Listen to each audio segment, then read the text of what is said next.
If all the world ever does, and this is pretty much all the world ever does, is tell our young people and our middle-aged people and our older people, as you see it in television, everything from sitcoms to dramas to, of course, movies to plays to novels, and that it's always the world is always pushing sex and all the stuff about sex, and often it's sex in the wrong context outside of the marriage relationships.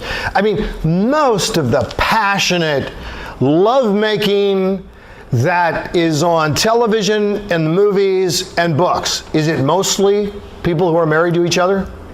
No, it's not. And ironically, who was it? Some magazine I don't read, but Redbook. It was Redbook years ago did a study, and they said they studied all of these married and unmarried people, and they all were saying how they felt about sex and how much pleasure they got out of sex.